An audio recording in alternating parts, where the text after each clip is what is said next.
Tere taas, mina olen Janek, kodulehe avalikeesinemine.net autor ja avaliku esinemise koolitaja. Täna toon ma sulle välja 8 asja, mismoodi sa oma esinemist paremini ette võiksid valmistada.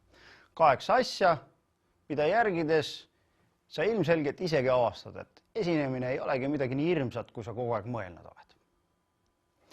Esimene asi, mida ma sul täna välja toon, on see, et kui sa kuhugi esinema peaksid minema, ükskõik millisel teemal, siis esimene asi, millel sa alati võiksid mõelda on, mis on minu eesmärk? Mida ma oma esinemisega üldse saavutada tahan?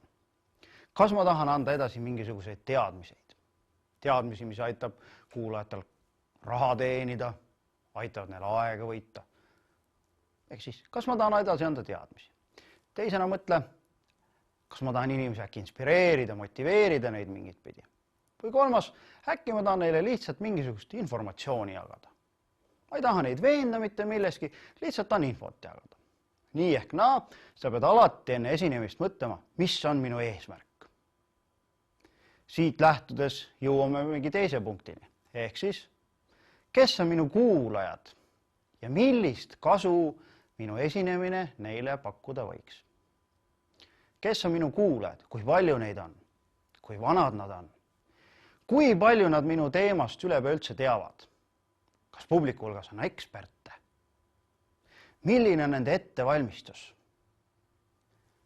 Kas nad on samal teemal, millest ju minagi rääkima hakkan? Kas nad on sellel teemal juba kedagi enne kuulnud? Et kes on minu kuulajad, on oluline küsimus. Siit lähtudes saad ka edasi mõelda, et millist keelekasutust sa endale lubad, kui suurel määral sa erialakeelt võid kasutada, kui spetsiifiliseks sa üldse võid minna.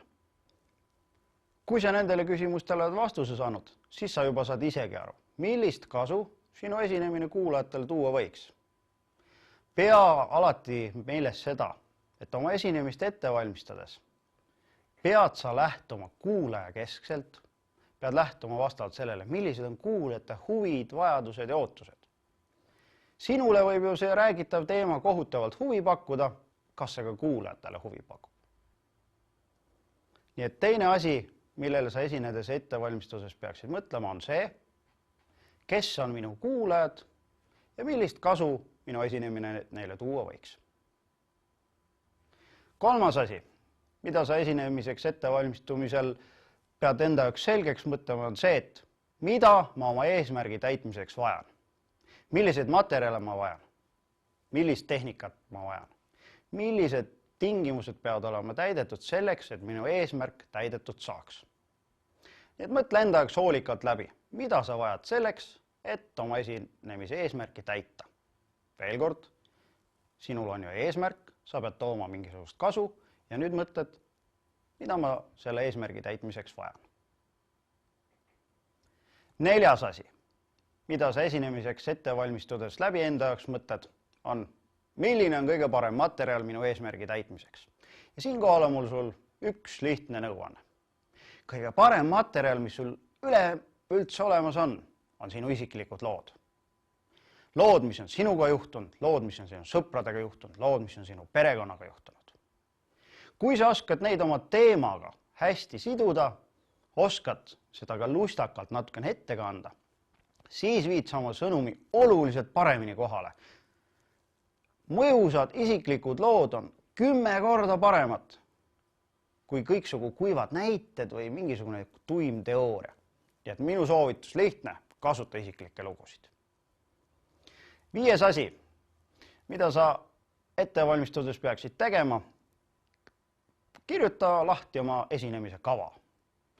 Kirjutada lahti ajaliselt. Näiteks esimene teema, sellest ma räägin umbes nii kaua. Teine teema, sellest ma räägin umbes nii kaua. 3. teema, 4. teema.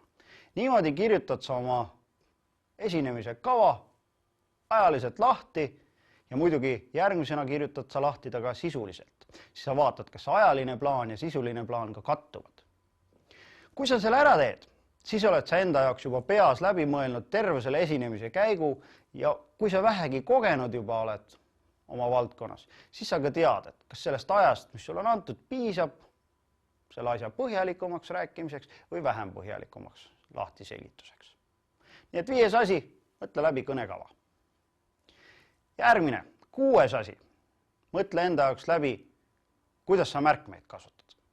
Kas sa kasutad mingisugust A4 paberit, kas sa kasutad mingisugust väikseid paberilipikuid oma käes, kas sa kasutad mingisugust PowerPoint esitlust oma märkmetele.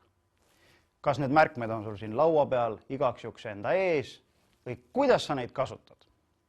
Märkmete kasutamise juures on üks oluline asi, mida sa pead enda jaoks läbi mõtlema, et kuidas sa nad teed. Kõige hullem, mis sinuga juhtuda saab, on see, et kui sa omaenda märkmetesse ära upud, seetõttu ära tee sellised pisikesed nagu koolispikred need märkmed. Miks inimesed spikerdamisega vaelevad? Ikka sellepärast need sellised pisikesed kribud ja midagi aru ei ole saada. Tee ikka mõnusad suured märkmed enda jaoks. Sul võib ühe pisikese paberilehe peal olla ainult üks lause. Mitte kedagi ei häiri, kui sa neid paberilipikuid siin vahepeal seda viisi vahetad.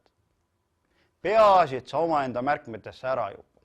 Ma olen küllalt näinud neid inimesi, kes esinedest tulevad ja satuvad hämmingusse omaenda märkmetest. See üks lühikene lause, mida ta kodus kirjutas, see ütles talle seal palju, aga siin esinemisel ta vaatab seda ja siis improviseerib. Mõnikord tuleb välja, mõnikord ei tule. Nii et 6. asi, mõtle läbi märkmete kasutamine. 7. punkt. Kui vähegi võimalik, harjuta oma esinemine läbi. No selge, et kui sa pead näiteks 2 tundi või 3 tundi esinema, siis sa ei jõua ju kõike läbi harjutada. Kui esinemised on lühemad, näiteks diplomide kaitsmine, siis sa saad ju selle vabalt kodus läbi harjutada. Miks on harjutamine hea? Harjutamisel tulevad välja kõik sinu esinemise nõrgad kohad, näiteks kilomeetrised laused. Kui sa ikkagi seda lauset kodus paberi pealt maha loed ja ühel hetkel avastad, et õhk on otsa saanud, ma pean korraks õhku tõmbama ja siis sukeldud uuesti, siis sa tead, et see lause on kole pikk, tee see lühemaks. Kui sa kodus harjutades avastad, et võõrsõnu on nii palju sees, et endalgi keel läheb sõlme, siis kohe seal samas kirjuta tekst ümber, tee ta lihtsamaks. Kodus harjutades, kui sa seda ka kellaga teed, siis sa saad enam-vähem juba pildi ette. Kaua sul mingisuguse teemaga aega võiks minna. Kindlasti soovitan ma sul läbi harjutada sissejuhatuse. Sul on ainult üks võimalus publikule mulje avaldamiseks ja see on kõnet alustades. Samas algajad esinejad on just kõne alguses üsna närvis. Seetõttu harjuta kodus eriti läbi just sissejuhatus. Kui sa siia ette tuled ja hästi alustad, siis annab see sinule enesekindlust ja muidugi häälestab publiku kohe veel rohkem sinu poolt olema, sest sa pakud neile ju huvi. Kui sa muidu ei saa ja hirmsasti kardad, et ei suuda peast sissejuhatust teha, siis tule ja loe see kas või sõna-sõnalt maha, peasid sa seda teed enesekindlalt ja ilmekalt. Palju hullem on ju see, kui sa siin kohe sissejuhatuse käigus kogelema hakkaksid. Nii et 7. asi, mida sa võiksid esinemiseks ettevalmistumisel teha, on harjuta läbi. 8. ja viimane asi, mis ma soovitan sul läbi mõelda on, milline on minu plaan B? Kui sa sellest päris täpselt aru ei saa, mis ma praegu mõtlesin, siis see on aga kui küsimus. Aga kui juhtub, et minu mälupulk, kus on minu esitlus peale ei avane, mida ma teen? Aga kui minu tehnika ei tööta? Aga kui, ja niimoodi mõtled sa läbi kõik tekkida võivad probleemid ja paned neile juba kodus lahendused valmis. Miks ma selle mälupulga näite just tõin? See on üsna levinud probleem, et esineja tuleb, tal kas mälupulk ei tööta või mälupulgal olev esitlus ei avane. 3. variant veel, mälupulgal olev esitlus avaneb, aga tegu on vale esitlusega, sest kogemata on ta näiteks tööversiooni endaga kaasa võtnud. Kodus juba harjutades mõtle läbi, mis siis saab kui ja pane valmis oma plaan B just sellisteks olukordadeks. Kui sa selle oled enda jaoks läbi mõelnud, ei ole mingisugust põhjust, miks sa ebaõnnestuma peaksid. Ja ebaõnnestumine on üks esinemishirmu peamistest põhjustest. Need on 8 peamist asja, mida ma soovitan sulle ettevalmistuse käigus enda jaoks läbi mõelda ja ära teha. Kui sa tegeled korralikult nende 8 asjaga, mida ma sulle täna välja tõin, siis ei ole mitte mingisugust põhjust, miks sinu esinemine peaks kehvasti minema. Ja üks asi veel siia lõpetuseks. Ära mõtle negatiivseid mõtteid. Sina ise oled enda kõige suurem vaenlane ja kui sa ise kodus mõtled, et aga mis siis saab, kui ma ebaõnnestun, siis tõenäoliselt nii see ka juhtub.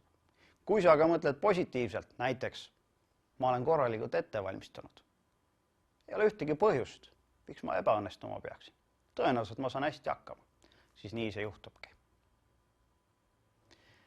Selle kohta, kuidas avalikku esinemist paremini teha, kuidas ette valmistada ja mis see endast üleüldse kujutab. Selle kohta leiad lisainfot minu kodulehelt avalikesinemine.net. Nägemiseni!